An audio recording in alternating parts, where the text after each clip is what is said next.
Wait क्यों है? No. In the banner, his picture is. Yeah, I mean, just a different thing that you are the moderator in there. No, yaar. No. Just pulling it. Like. Yeah, my daughter is pursuing art. Maybe I can ask her if she's free from her school. She can actually paint this live while the webinar is going on.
Good afternoon, everyone, and welcome to this webinar on a topic which I think is not just important for the education sector, but this is something that is of most important for the nation as well.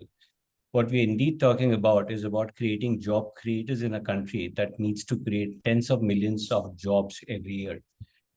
And because we are talking about entrepreneurship, let me begin in true startup style by requesting each of our panelists, and we've got a stellar panel here, to briefly introduce them in what we call in our startup world an elevator pitch, which is a very brief, short 30-second introduction about themselves.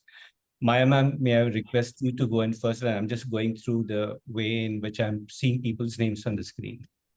Sure. Good afternoon, everybody. My name is Maya Fernandez, and I am currently working as the principal of the downtown school in Guwahati, Assam.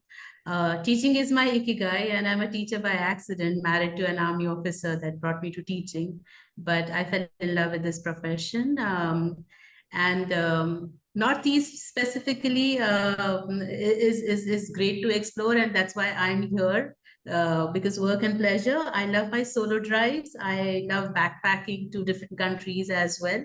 And I feel that a teacher never grows old. And that's why I love my profession, because we are always young. We know the latest trends, latest fashion, latest music, latest bands. So that's about me. Thank you. That's fantastic. And that's also a very entrepreneurial way of looking at life, right? Backpacking and just going and discovering the unknown in some ways or the other. Kanak, may I request you to go next? Thank you so much, Prajat. Good afternoon, everyone. My name is Kanak Gupta. I'm an educator. I'm an environmental activist, and I am a theater aficionado. I am a wannabe writer and a wannabe singer. No one wants to hear my songs or read what I write. So that's why you don't see my name as an author or singer. But yes, the other areas I'm very passionate about. I'm passionate about societal change. I believe education is the way to bring about a change in the society, and I'm entrepreneurial at heart. In everything that I do, I think you need to be entrepreneurial in thought and not just by creating businesses. And that's what I'm doing. I'm helping set up St. M.R. Jaipuria schools in tier 2, tier 3 cities of the country, where the bulk of the growth is coming from. We run over 50 schools pan-India with about 50,000 students. I understand it's a big responsibility, and I'm very passionate about providing access to learning and thought change in these places. Thank you very much, Kanak, for that introduction. And you made a very, very important point that entrepreneurship is not just about going out and starting a business, but it's a frame of mind, it's a way of thinking, which is about taking ownership and responsibility and commitment, and just being able to be entrepreneurial in the way you approach things, even if it is a job or running an NGO. Thank you. Prabha ma'am, may I request you to go next? Yeah, good afternoon, everyone. I'm from Akshar Arbol International School in Chennai. I have been in the schooling ecosystem for, I think, about 14 years now, prior to which I spent almost a decade in technology consulting.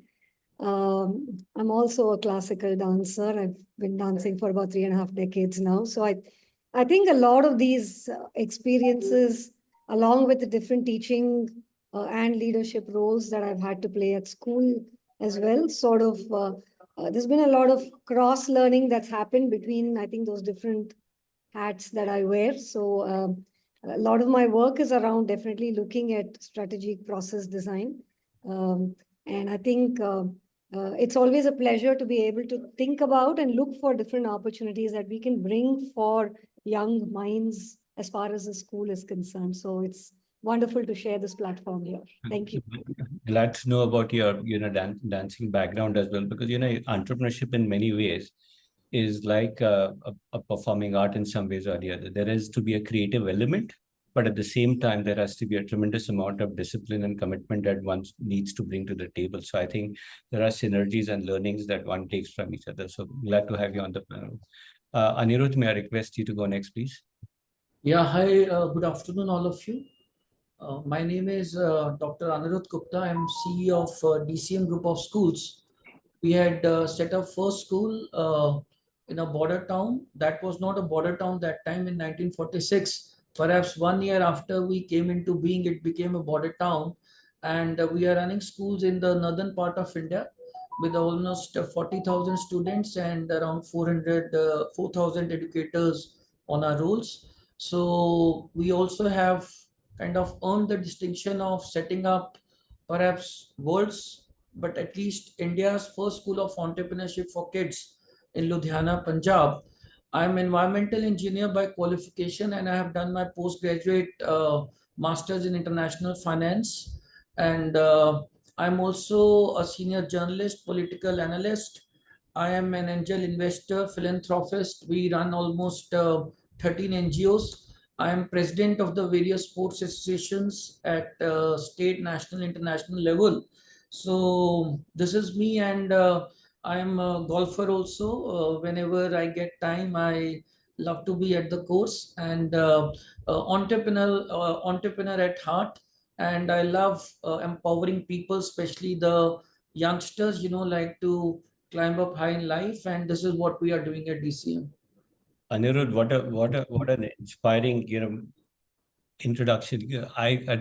Someday when I come there, we'll sit over a beer. I want to learn how to manage time and do all these interesting things at the same time and do it well.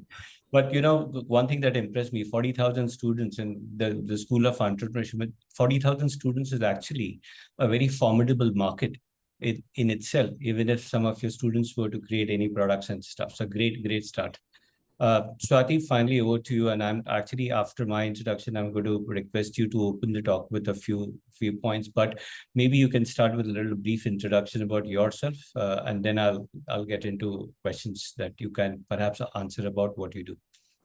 Sure. Firstly, I'm overwhelmed to be amongst the stalwarts, and I am learning. I was never into education till about 5 years back, but like what Maya said, once you get into education, you find a purpose, and I found my purpose. And by background, I call myself thinker in chief at Kidspreneurship. That's the kind of innovation that we do, starting even from the designation. Have to think differently. So that's in our DNA.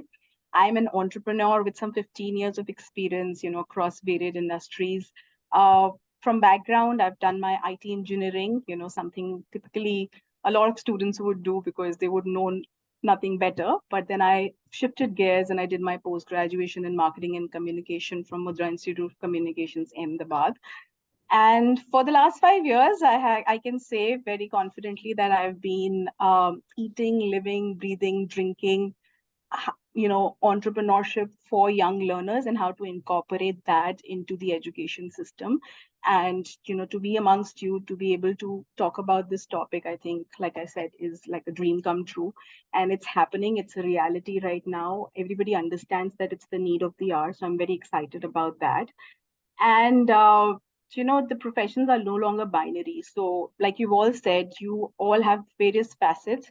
I aspire to be, and I don't know if I should mention this, but a stand-up comedian. At some point, I write sketches, and I don't try it in open mics, but I try it in smaller gatherings. So yeah, that's something I'm very, very passionate about, apart from what I do.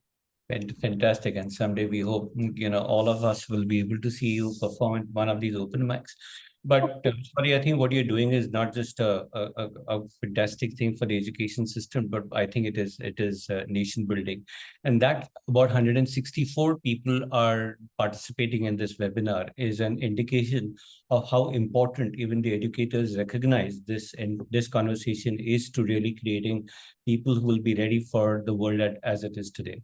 The reason why so my name is Project Raut. I run a venture capital fund called Carrot Capital, which is we invest in early stage startups. But I've been very deeply involved with the startup world for the last 20 years. And a lot of that has been because of my personal passion for promoting entrepreneurship. I believe that in a country like ours, we need to create a lot more job creators rather than job seekers. And if we don't do that as a country, we will have a huge problem. So glad that people like Swati are actually helping people understand the nuances of what it takes to be a job creator. And I'm glad that so many educators, 171 participants right now, and the 5 panelists here feel equally committed to really helping people understand nuances of starting and managing a business. And I think, apart from all the aspects that will come about in terms of the operational aspects of starting a business, I think governance, values, ethics, and the role of all of that in business is something that perhaps a school environment is far better designed to really inculcate in that. So I think this is a phenomenal topic to get into. And by the way, as the world changes, because most people won't know what kind of professions will open up by the time they graduate and come into the working force, I think what is most important is for us to help people understand how the world and the business works, and to be able to make them better learners, help them learn how to learn rather than learn a specific thing, as a result of which they will be better prepared for the world that they will eventually face. And like Kanak said in the introduction, entrepreneurship is not just about going out and starting a business, but it is about understanding the world, especially the world of business and commerce, a lot more holistically, so that even if they're playing a specific role within that, if you're able to understand a larger context, your contribution is a lot more valuable. With that, I'm going to request Swati to first help us understand what is it that you do at Kidspreneurship, but more importantly, before that, what motivated you to really create a platform that will help young people understand basics about business? Thanks, Project. And, what a great introduction. And we share the same vision. I think what motivated me 5 years back was, like I said, it was accidental. I was consulting a robotics and coding academy, which is where I kind of realized that kids are learning technology skills because that's what was positioned back then as a future ready skill. Um, Technology is just an enabler, right? So it's almost like learning technology is akin to learning how to run even before learning how to walk. So they need to have the foundation in place. And now we know with no code, low code, what is really happening is today, I don't need to be a tech person to be able to build a website or a mobile app. So technology is mere facilitator of the ideas that we have. So with that in mind, when I saw this, I thought to myself that I think, because to me, by that point in time, I was quite convinced that education has evolved, but it was a mere facelift, I would say. And this was 5, 6 years back then. Of course, a lot has changed by then by introducing technology, STEM programs.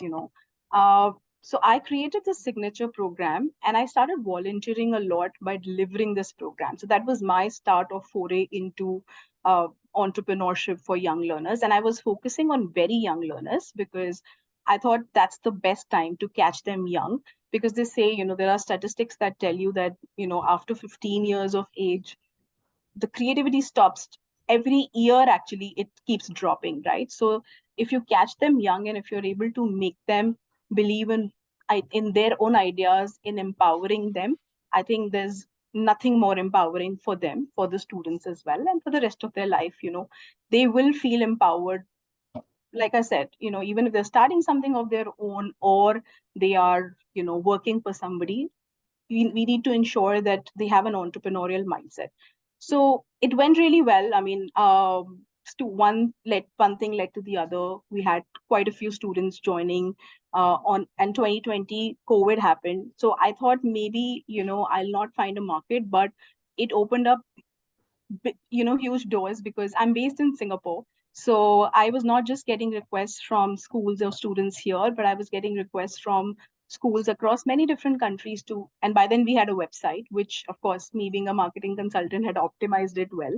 So we started getting requests, and I started speaking with school students, and schools did see merit or value in what was being delivered. And when I saw that, I think for me, that was a big aha moment, that how can I now ensure that this impact can be done at scale, right? It's not limited to a few students that I'm speaking. Before we go ahead, if you can just help us understand in a line or two, what is it that you actually do? What, if I were to introduce Kidspreneurship to a fellow parent or a neighbor, what would I say? So, by now it's a SaaS platform that enables and ensures that school has all the resources, tools to be able to plug and play entrepreneurship within their curriculum. Because if I have to think about entrepreneurship in the curriculum, it's a great thought, right? But where do I begin with? Where do I get the trainers from? What are the best resources? So we have gamified all the content to ensure that kids enjoy that. So content is one very strong part of the SaaS platform that we have. But other than that, it's not just about learning or going through the content, but also applying it. So we get real life challenges from the industry for the students. Now, these could be simple challenges like working on a marketing campaign or creating a jingle or coming up with event idea for a brand. Now, this is how kids also kind of feel confident when they start working on these ideas, that there's a real life application of what they were learning. So it just doesn't stop at learning, but there's also an application of And that. what age group do you typically target these programs for? So 8 to 14. 8 to 14 has been our target, because we realize that's the segment that's not being targeted. I mean, there are programs for 14 and above. So that's the segment that we target. Is it a short duration program? Is it an ongoing program? How does this work?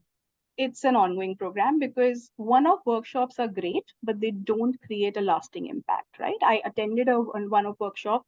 So we have a 3-year program for a student, which is divided into 3 levels: Thinkpreneur, Createpreneur, and Launchpreneur, where they learn everything, but not with jargons, right? Because we don't want to overwhelm them or give them something which they don't understand, but explain it to them in the simplest way possible, and then give assignments and the projects that they work on. And I'll definitely by the end of it give you a little glimpse of the platform as well. That would be helpful. But if you can explain maybe with 1 or 2 case studies of what is the outcome that came, and what is it that we can tell, my God, in that school in Singapore, that school in Chennai, this happened.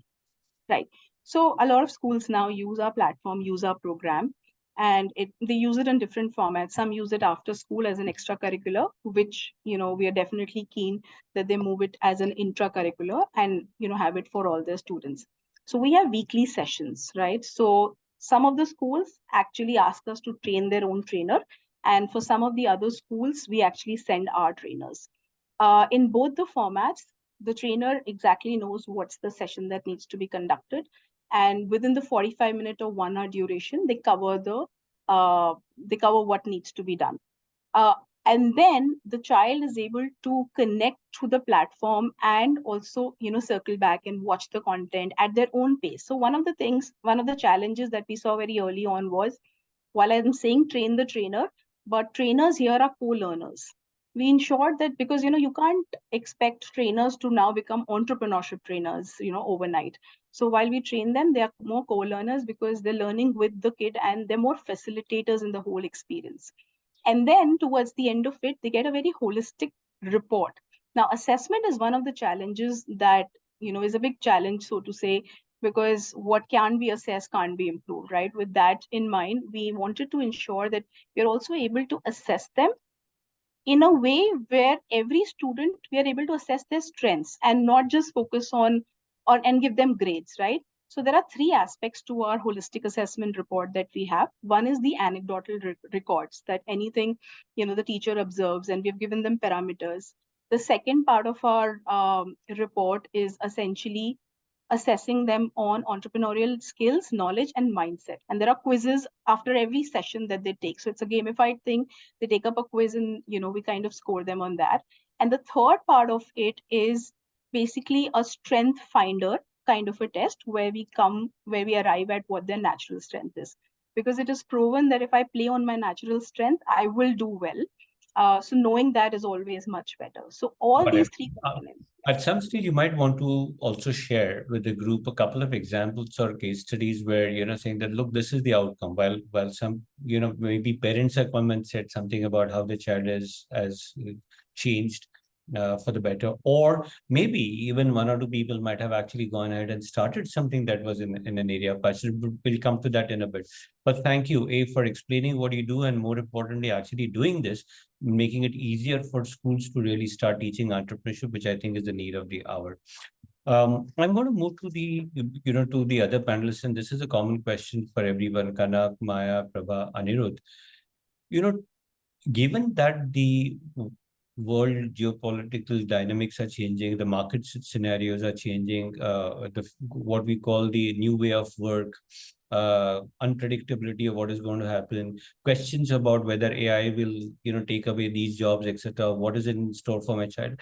Are you seeing parents talking to you a lot more, or concerned about what the future lies for their children?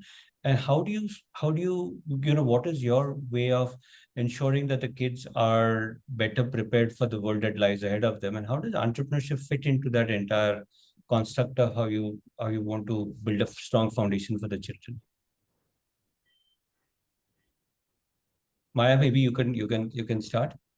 So I have been into teaching since last 20 years, and have been seeing quite a bit of trend about the involvement and the interference of the parents, if I may say so. And yes, parents are a little worried about what next, especially after the pandemic and everything. So what we are talking, or what we are doing at the downtown school, is we are trying to work mindset of the students and the skill set of the students, and more so on the mindset, because I feel it's about time that the educators try and understand that instead of just being the mind fillers, we need to shift our gears to becoming brain changers.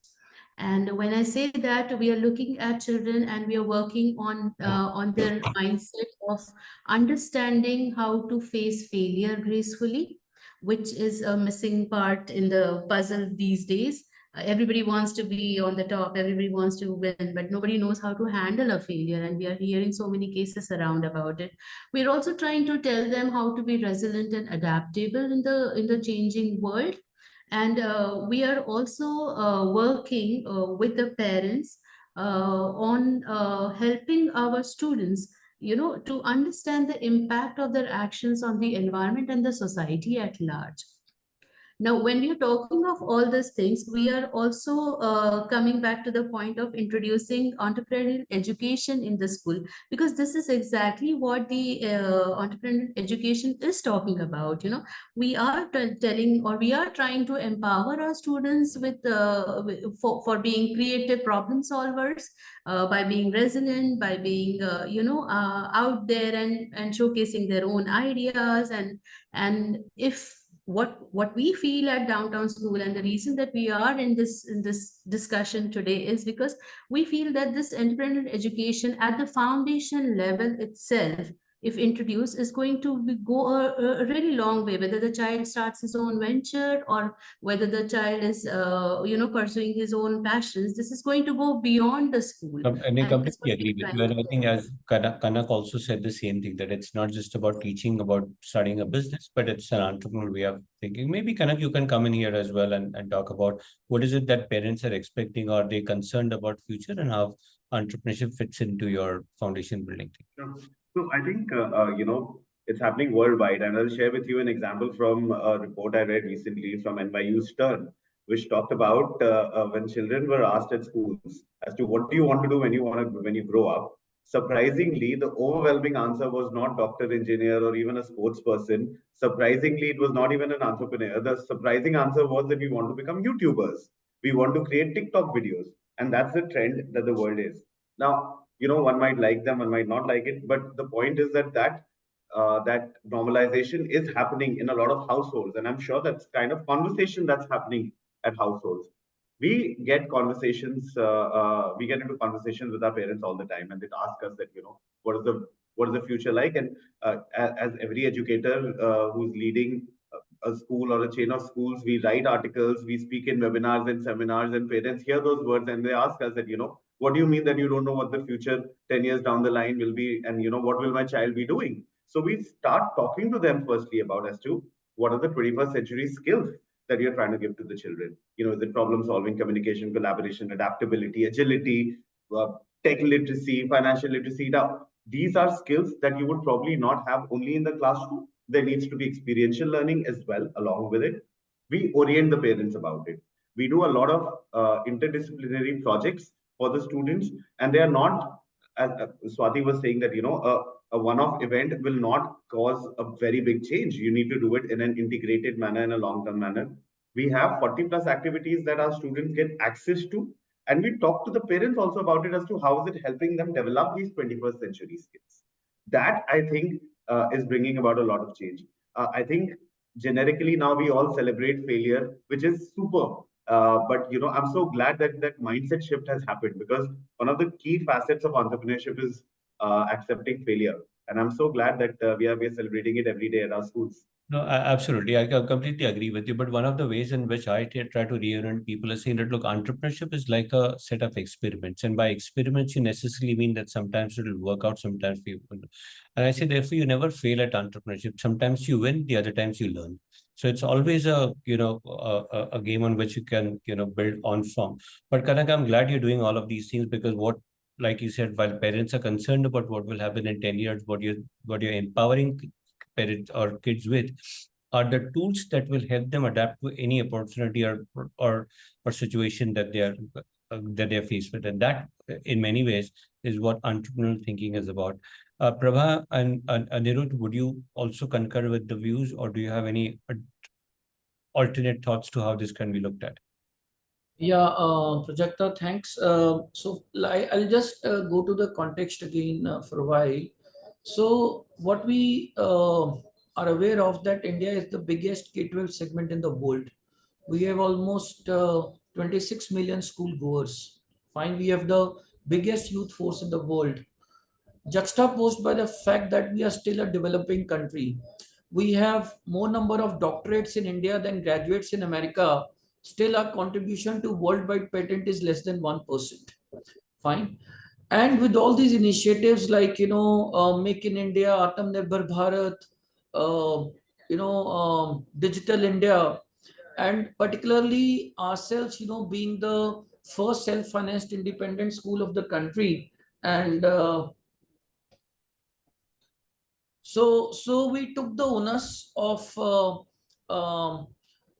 thinking about, how we can reform the education, much before we had NEP in place. So, and over and above being, like situated in a border town with our last school just 5 kilometers from the Pakistan border, born and brought up in the cantonment, so there has been a nationalist character ingrained in us. So all these factors, like how to cater to this, huge number of school goers, like we do not have adequate jobs in India, how do we meet this government's initiative of Make in India, Atmanirbhar Bharat, and the fact that, how to take India from the developing nation to the League of Developed Nation. So what we realized, the answer to all these situation, from job seekers to job providers, from marks to skilling, was one common factor, was entrepreneurship.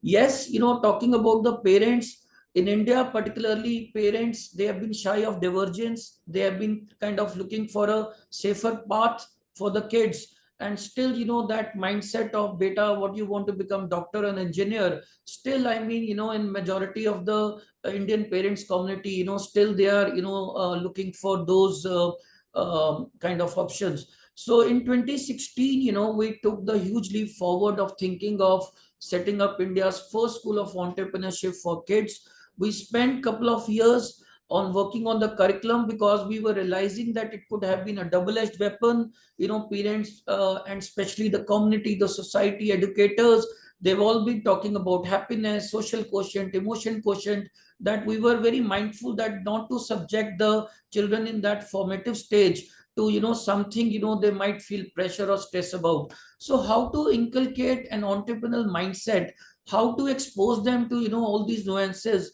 how to develop their skills, so that it's a kind of a happy learning. They are not taking it as a stress, and also it is not being taught traditionally like another subject. So it took a lot of effort for us to very carefully embed the entire entrepreneurial framework into the school education. And this is the third year, yes, initially first year parents were very reluctant, and especially the government officials, one from the middle class families who were not so privileged, that I am not going to get my child into business, we do not have enough resources, so blah blah blah. There were a lot of they were skeptical about putting their child in the school of entrepreneurship. I can imagine. Then we talked to them, we had a lot of open house sessions. We try to build the narrative that entrepreneurship is not essentially to get into business. It's a kind of a life skill. It's a kind of a mindset. You might become a doctor, engineer, architect, lawyer, or whichever profession you go into. If you carry an entrepreneurial mindset, the chances of you, attaining success is much higher than just studying, traditionally and becoming, doctor, engineer, or anything what you wish to pursue. I'm so So glad that all of today, us are today resonating. I'm happy to share that the parents are totally supportive of child getting into and studying entrepreneurship, getting into projects, thinking about launching startups. We already have kind of funded lot of schoolgoers, young startups, and they are doing amazingly well. It gives me a lot of satisfaction to share this with all of you. And fantastic. And Anirudh, I'm glad to know that everybody on this panel is actually resonating with the idea that entrepreneurship is a life skill set, not just about starting a business. Prabha, any thoughts onto this? I have a follow-up question for you, Prabha, as well, but I want you to get your thoughts on this particular point. Sure. Just perhaps two quick things in addition to, I think, what the panelists have already shared, and I completely concur with what they're saying. One clear difference that I think we are seeing now in the last perhaps 2 to 3 years is the interest and the mindset that parents of younger children are coming up with. So, you have children that, parents of children in the age group of about 3 to 6, vis-a-vis you look at parents of children in the age group of 13, 14 upwards. There's a clear shift in what they feel is a requirement for their children. This is perhaps because, this generation of parents themselves have a higher risk-taking appetite. They themselves are in a lot of professions that are perhaps not considered traditional professions. So certainly that change is no longer something that's in the faraway future that we are just talking about. It's right there here with us, which then means that I think as schools, this is something to become very, very aware of, and start thinking about how we start fitting this entire idea, in a much more integrated fashion into what we do at school. And a very, very important stakeholder that schools must invest in taking along in this journey is the entire staff community, because otherwise there definitely will be a gap between parental expectations and actually what a school is able to constantly innovate and deliver towards. Yeah, I'm glad you made that point as well. And I think somebody had used the word ecosystem earlier. And I think, in the startup world, we use that word a lot, but even in the education ecosystem, as we start creating newer concepts, it's important to take all the stakeholders and create that ecosystem that will be enabling. For example, what Swati mentioned, she's getting projects from the industry to be able to, for students to do really live projects. And how do you then integrate that in a manner that becomes valuable? But Kanakan, may I just want to, sort of touch upon a point that both Anirudh and Prabha mentioned about how do we get parents more accustomed to these newer concepts and get them to be willing supporters of this concept, because intuitively teaching entrepreneurship as a life skill seems very very good. It seems like intuitively it's the right thing to do, but it's an unknown. It's not something that has become mainstream as yet. And therefore, pioneering schools like yours who've already taken some steps, what have you done to really get parents on board? Sure. Ma'am, you want to go first? Should I go first? No, please go ahead, sir. Thank you, ma'am. So I think it's very important to get parents onboarded. You have to look at parents as partners in the teaching learning process in every aspect. I think traditionally India has been an entrepreneurial country. It was only much later when we got the system from the English curriculum where we were wanting to create babus who would, as a popular parlance, go alleged box into doing documentary work, etc. But traditionally, we've had the trade routes. Traditionally, we've had a lot of small businesses thriving across the country. I think we are connecting back to all of that, where we have the small businesses now being encouraged as well. Uh, I think a lot of the startups boost, like there were some numbers I was reading the other day. There's about a 10% increase already on the 2021 investments that was made into the country. The entrepreneurial rate in very many B schools has gone up. There's about a 301 billion in business activity that has been generated already in the last 18 months. I think these numbers also inspire a lot of people that there is opportunity available for businesses. But more importantly, when you see people such as Satya Nadella, when you see everyone who's from an Indian education background leading organizations, and when they talk about it as well, the skills that they've acquired, which are entrepreneurial skills, even in a job, when you talk to your parents about it, it becomes easier to have that conversation. That's right. But therefore, I'm saying that while it is intuitive that some of these things will be useful, but when I'm saying that, look, we have curriculum, okay, let me get my school to, instead of going for a coaching class, let me go for my extracurricular this, or I'm very happy that my school has built entrepreneurial teaching as part of the curriculum. Do you do anything with the parents that really brings them on board as true participants rather than skeptical bywatchers? So yes, so I think the orientations make a lot of difference. Give them classroom experience, that makes a lot of difference. Taking them through a lot of sessions for their, so we have coaches for the students. The coaches are also available for the parents. If the parents want to have a problem solved, as you would use in the startup terminologies, right? Like if there's a problem that the parents would like to solve, the school gives that access, and the parents share their stories. I think Right. that makes a lot of difference to the society overall, that the school is making these efforts and they try to see it. More importantly, the marks mindset that, let me send my child to the coaching center and the competitive exam, etc. I think we are about 2 generations more away from that marks mindset to completely go. And I'm hopeful that I'm absolutely wrong about it, that the marks mindset will go overnight. But I think we all need to continue making that effort Got to educate ourselves, but it'll take time.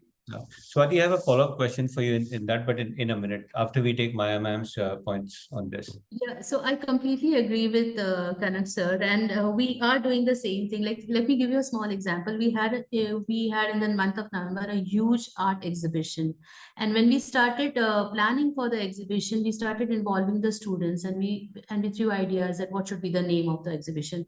Mind you, my school is up to primary level. We have grades up to 7th standard only, but we were trying to involve all the students from grade 1 onwards. In fact, junior, senior, KG as well.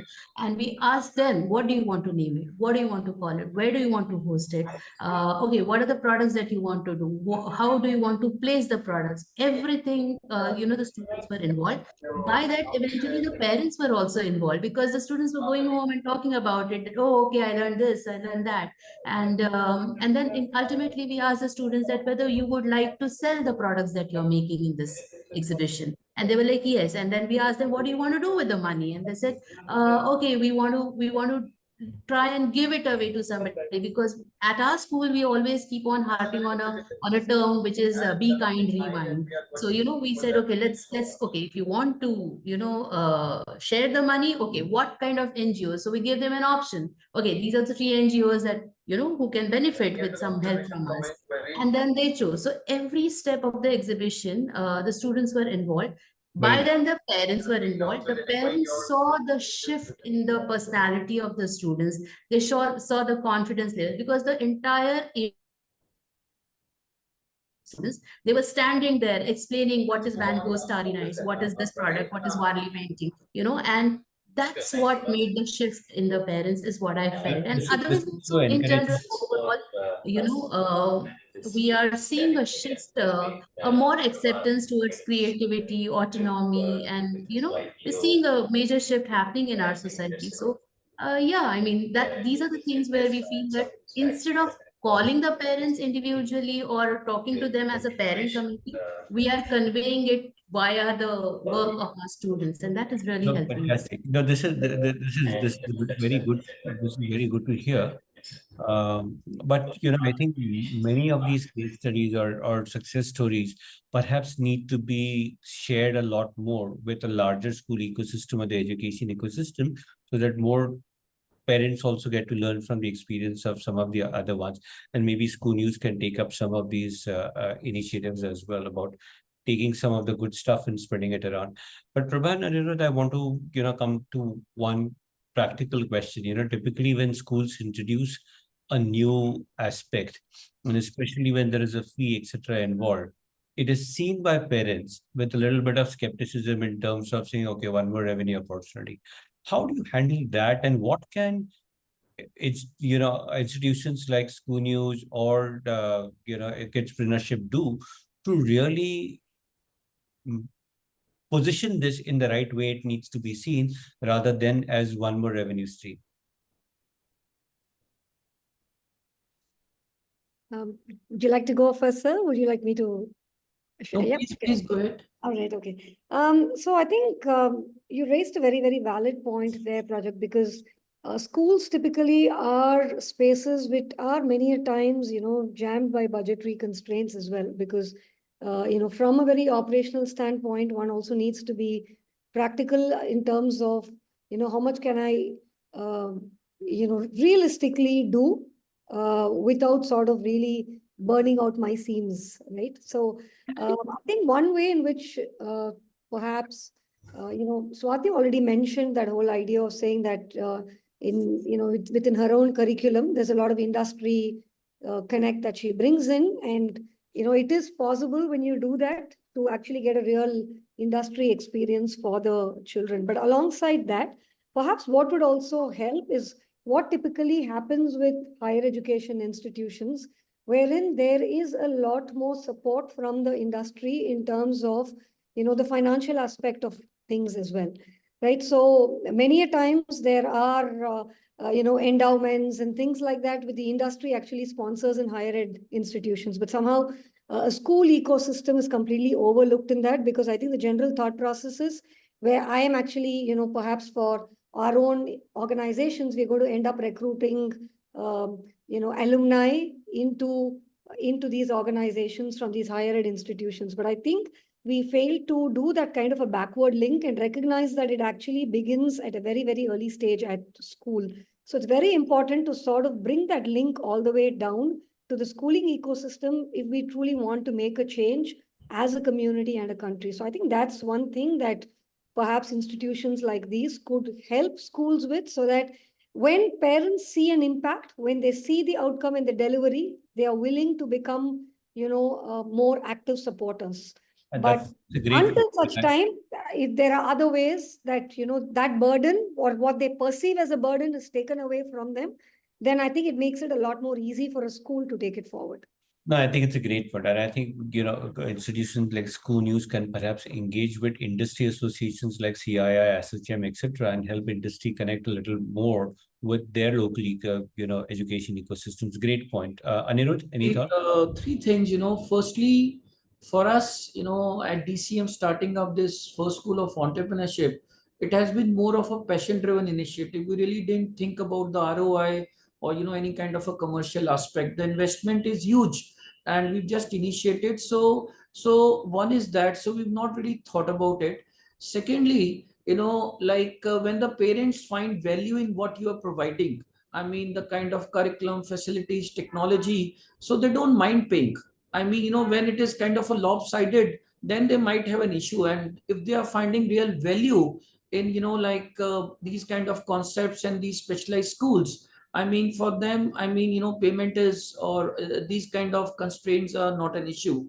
Thirdly, it's very important to have an industry interface. Like we have brought all the like-minded organizations on board as a part of our Indian Board of Advisors, International Board of Advisors. We are in constant touch with Kidspreneurship for a while, and we are together wanting to take this thought forward. So, and talking about the role which these organizations can play, I think when we talk about something, we are talking about entrepreneurship, we are talking about a particular aspect of child's education. So parents do listen. I mean, however, if like at the government level, because in the Punjab and in the Delhi also, the government has started initiatives like business blasters, and entrepreneurship in many states and across the world has been kind of become a part of the curriculum, integral part of the curriculum. So when the government players are talking about it, when organizations like ScooNews or Kidspreneurship,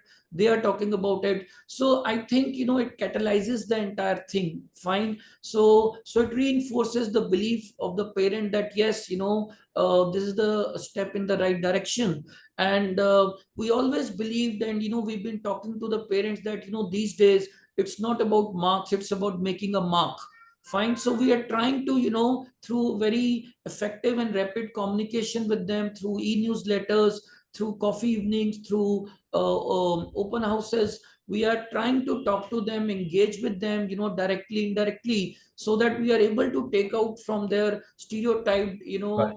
thought process that look, I mean, this is something risky. So I think all the stakeholders like ScooNews, Kidspreneurship, even the government bodies, CII, Startup India, the concerned ministries, I think they all, especially in entrepreneurship, being a kind of an emerging area in schools, so they have a Right. very vital role to play. Got it. No, makes sense. I think like in the ecosystem where it takes a village to raise a child, that concept really has to come into play. Sorry, let me ask you, what is it that you do to help schools really evangelize this concept with parents in a manner that is seen with the right perspective? Right. So, when I mean, we are sitting in among schools that are very receptive to this, but we've spoken to schools who are not as receptive. For them, they said, listen, this is great, but I don't think the parents will agree to this. So we don't want to burden them. So, which is where our standard, process is. We recommend to them that we do a free workshop, for the parents as well as students. And all we do is we're not telling them anything. We want to show them, right? So we prefer the method of show and tell rather than tell them, oh, entrepreneurship is great, so on and so forth. So I think that has worked for us. I mean, in one of the schools, I'll give you an example. In Orissa, we wanted to kind of conduct a holiday camp, and the school said, listen, we will give you the platform for you to talk to the parents, but we have no role to play. I mean, we are not going to convince the parents. And they said, if we get 50 students for this holiday camp, uh, we will consider this integrating it into our program. We got 125 student signups. So that goes on to show actually that parents are willing, provided they are, they see what's going to happen, right? What's the learning outcome like? What's the process like? Why is this important? So instead of, so rather than just trying to tell them, like I said, we try and show them. And also, to your point, project of the cost, this is, there were two ways in which we could have gone as an organization. One was B2C, where, just to give you a ballpark, our cost was coming out to be $25 per student, right? But we chose not to go that path and choose B2B because the cost is literally I would say 1/10 of what the parent would pay if they were to directly come to us, right? So that ways, if the parents understand, and this is something which parents eventually do understand, but there's a way of putting that across as well. Because when they get this through the school, it is at a much, much, much subsidized cost, the platform, everything that comes along. So yeah, I think there's a great amount of education that needs to happen, which is already happening. I mean, all the schools on a panel are already doing it, and the others would probably follow suit very soon. But yes, that's the Good way stuff. we go about it. Lot of these interesting things and best practices or learnings that one would have got perhaps need to be made a lot more popular, and that's where platforms like ScooNews can play a phenomenal role in encouraging this. One last question before we open it up to the audience, and Swati, definitely, like Ravi said, we want you to give everyone a flavor of what you actually do as well, maybe in a minute. But before that, one quick question, and maybe one or two of you can take a stab at it. Formats like a Shark Tank have really made entrepreneurship mainstream. It's everybody's, at least familiar with the concepts, startups, ideas, innovation, etc. has now started becoming, in middle class families, it started becoming a conversation.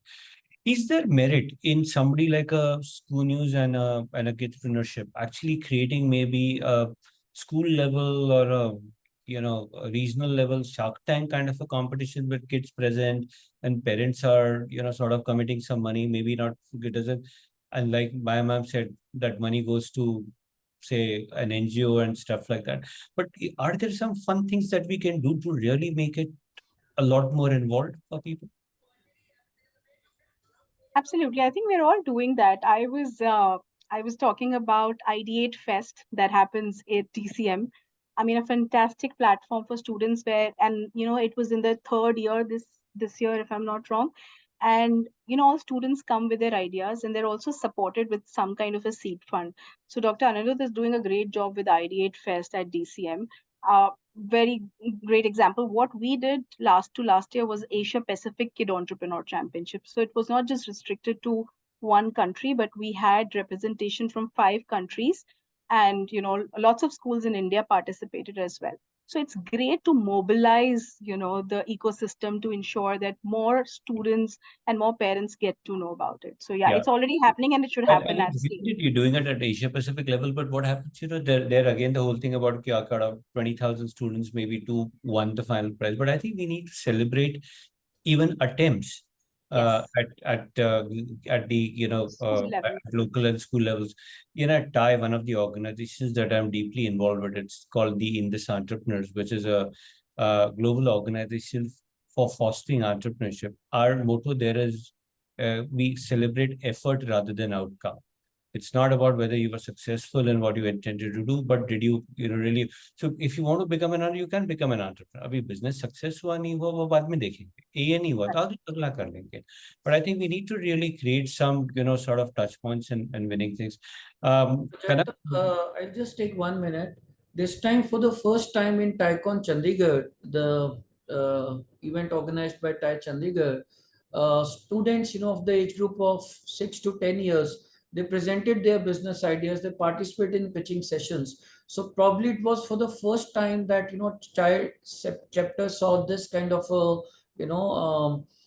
representation from the kids and not from the startups, and the And that's actually those, that's phenomenal. And maybe I think organizations like Entrepreneurship and ScooNews needs to work with things like local Rotary chapters and all that for their meetings. Invite maybe a couple of student entrepreneurs to come and present their ideas. Kanak, any thoughts in terms of sort of making it exciting for the students before then, and finally, then I'll request Swati after Kanak's talk to just explain what you guys do and maybe show us a sample of what you folks do. Right. So a couple of things. Firstly, yes, I think involvement of all stakeholders is very, very essential. To make it exciting for everyone, we should organize, I think schools can do that, camps for parents as well. Because let's be very, very patient about it. Our parents are the 80s and 90s kids who probably did not have this kind of mindset. Their conditioning is very different. So I think, camps like that would make a lot of difference to it. I think also to make it exciting for the students, gamification is great. I think I missed a part of the thing. Shark Tank types shows, which are now very, very popular, will help establish excitement among the children to not only start ventures but to understand as to how things work. What kind of problem are you looking at solving? Anirudhji was talking about that this is a passion project. As an entrepreneur, I absolutely agree with him. Most of the decisions, and with all due regard to everyone, cannot be made on an Excel sheet. A lot of the financial consultants and in MBA classes, we were told that it has to make complete sense on the Excel sheet. Well, the Excel sheet has to make some sense, but a lot of it will go with instinct. A lot of it will go with decision making, and that comes with experience, that comes with opportunities, a lot of experiential learning. So yeah, that's what we need to do as educators, to create experiences for students. And you're very right. I mean, Excel sheets mean nothing and business plans mean nothing. Over at the end of the day, once you start hitting the market, every plan that you made goes out of the window, and your ability to therefore cope up with things is important. On a lighter note, there is a saying in the startup world: more fiction is written on Microsoft Excel than on Microsoft Word. But yeah, that's the way it is. But great conversation. Before we wind up and open up for maybe one or two questions, I'm going to request Swati to give us a flavor of what you actually do. Right. You have to make me a co-host for me to be able to share. Nikita or Kajal, any of you could do that. Hold on.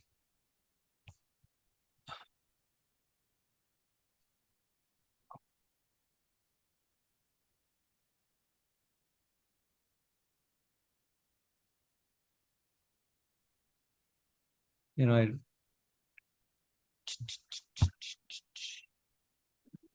just have to Mahima, do you know how we would be able to do this? so against my name, make me a host or co-host. Against my name in the panelist, 3 dots. Make course. Yes, done. Yeah. Right. So this is the platform that we have. Every student gets their own personalized login. Once they log in into the system, there is definitely, like I said, at the center, at the heart of it is the content. We've divided the content into exploratory is just like, a trial where they can experience what we have. And then Thinkpreneur, Createpreneur, and Launchpreneur are our main modules. Within each of them, there are topics like introduction, what's the difference between an employee, business owner, there are a host of topics, and explain to them in a very gamified format.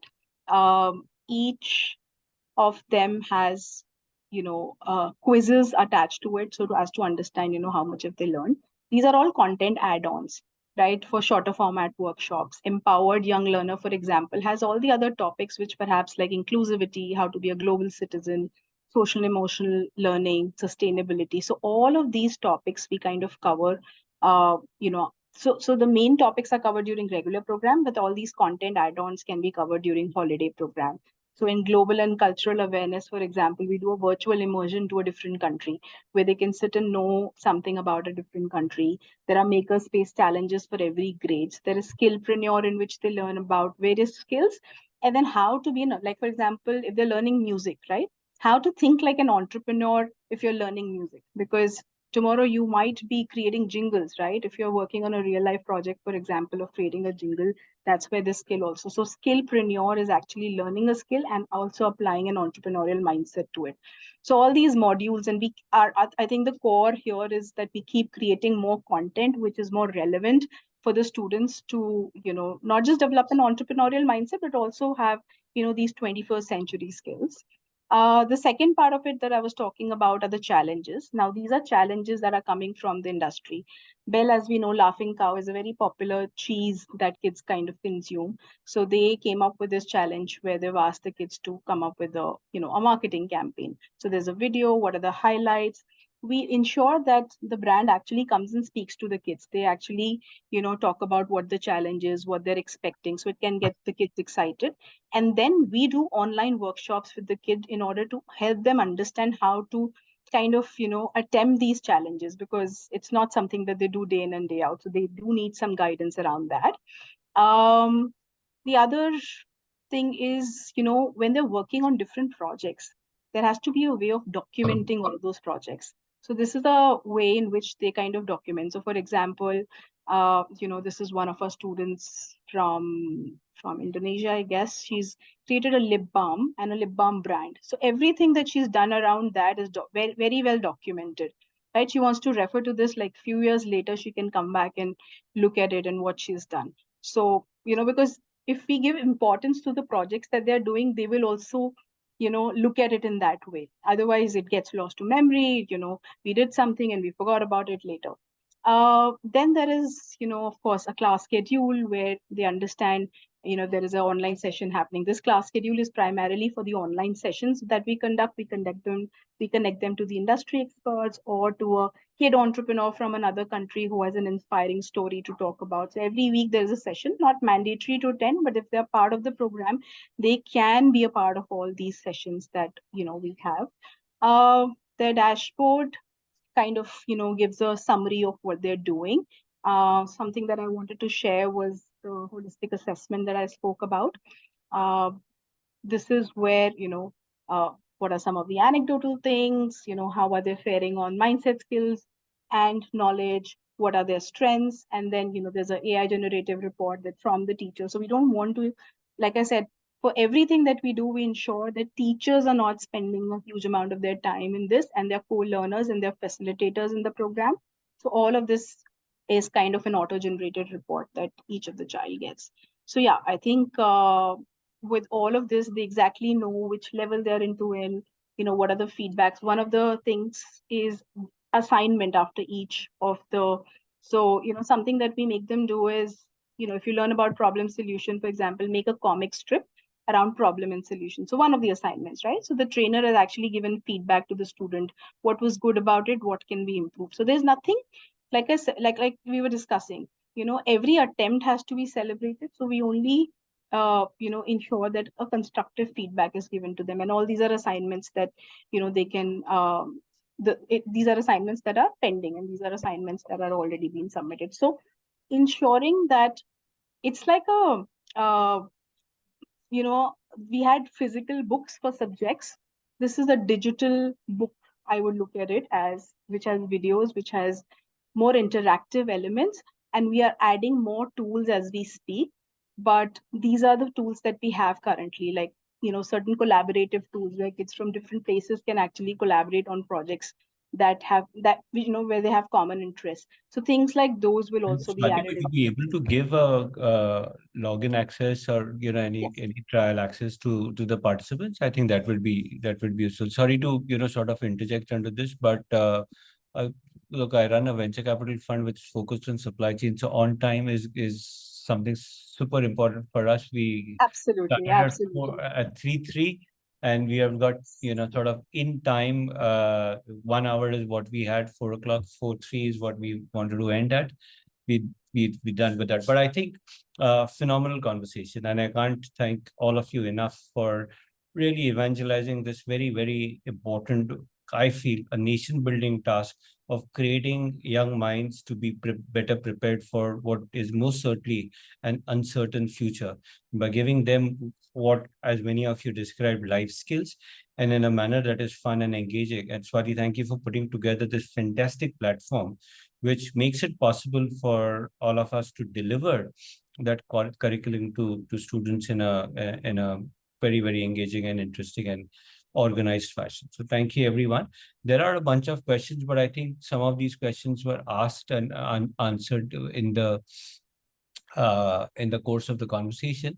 But ladies and gentlemen, whoever has asked questions, and if it hasn't really been answered, we'll circulate these questions to all the panelists, and we'll have it circulated back to everyone as well. Thank you, and have a wonderful evening. Thank you. Thank you. Thanks so much. Thanks, Taza. Thanks, Maya ma'am. Thanks, Prabhat ma'am, Kanak sir, and Anirudh. Thank you, everyone, from behalf of ScooNews, and wonderful ideas. And we would want to take a lot of it from here and to the schools and to the stakeholders of the whole ecosystem. Thank you, everyone. Thanks. Bye. Good evening.